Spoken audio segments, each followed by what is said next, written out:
Big up yourself.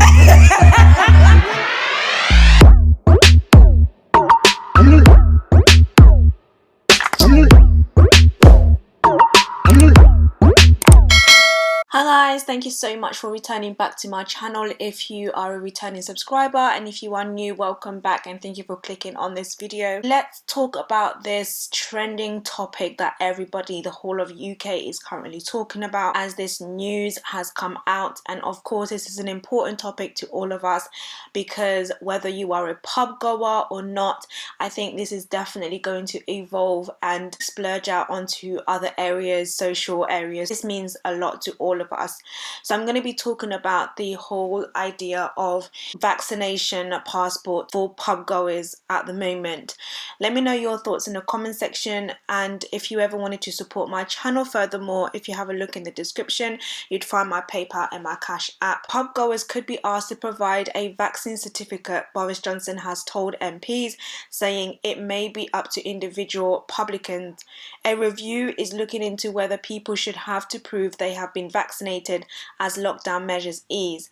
A government source told the BBC that the option of allowing people to show a negative test was also being looked at as an alternative, but Tory MP Steve Baker said it was a ghastly trap and unfairly penalised those advised not to have the vaccine. The review is looking at how people's vaccination and testing status could be stored securely and displayed on a mobile phone and the circumstances under which such a system could apply.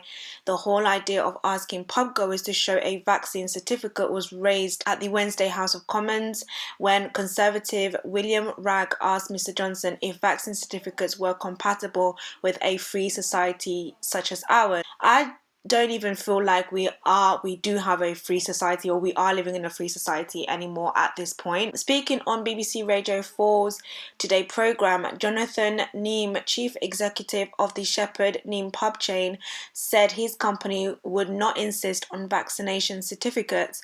He said the whole essence of a pub is so that they are diverse and inclusive environments where everybody and families in particular are extremely welcome.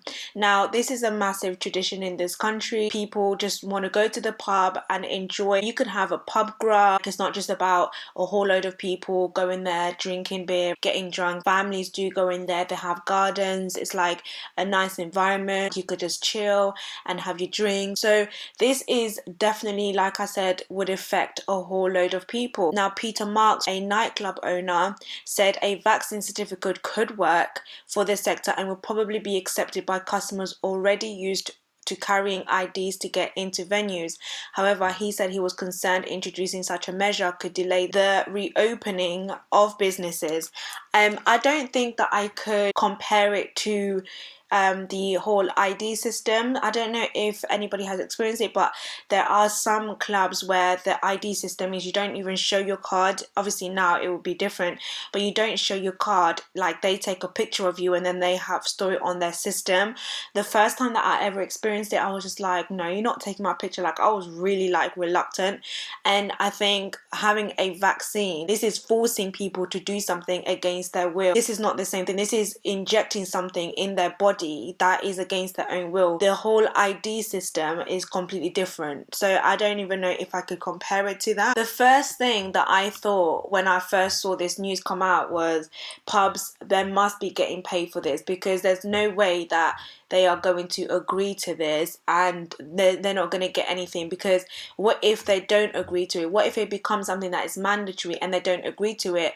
They agree to it, they will end up losing customers. How is the government going to supplement that loss? Do you know what I mean? Like, because as we know, the hospitality sector already has had a massive loss. So now adding this pressure on top of, you know, pub owners, restaurant owners, which I'm sure is going to extend to other social sectors, that's going to be putting a massive pressure on those owners. So are they going to substitute the loss? Like, are they paying them for this? Because if as a pub owner I'm making this mandatory and then I lose customers as a result of it, how is the government going to support my business? A landlord with a 600,000 mortgage saved about 13,000 in interest last year with the rate drop. I don't really recall rents dropping. When you talk about tax value of interest deductibility is about £5,000, and now they're threatening to raise rents to cover that. And then on top of that, they're now trying to put in this new system. It's like, well, how about you fix all of the other areas first, instead of, you know, pushing this agenda on areas that you know is attractive to a lot of people: pubs, clubs, restaurants. Like, do you know what I mean? Like, I just think this is out of order, in my personal opinion. Like, I don't think that it should be mandatory. I don't think that it should be a thing. To me, it comes across like you're forcing people to get a vaccine that should be within their rights. You're pushing people to do something that is against their rights. Like, where is our rights? Like, where is our human rights? Like, at this point, it's like there is no freedom. Like, we don't have any type of freedom. Everybody's debating about this. Everybody's talking about this. Somebody said online, why should I tell a landlord or any other person if I had had a jab or not? That's between me and my GP and no one else. No one has ever asked me if I had a TB vaccine.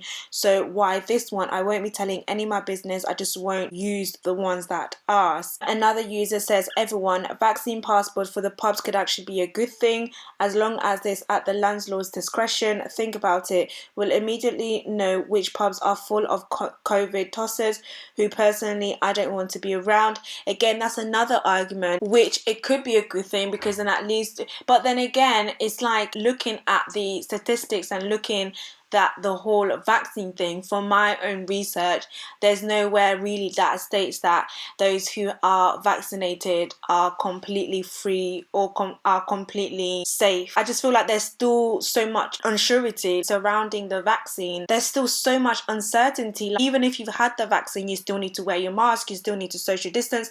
So to me, it's kind of like, no, you're just trying to push me to get a vaccine at this point.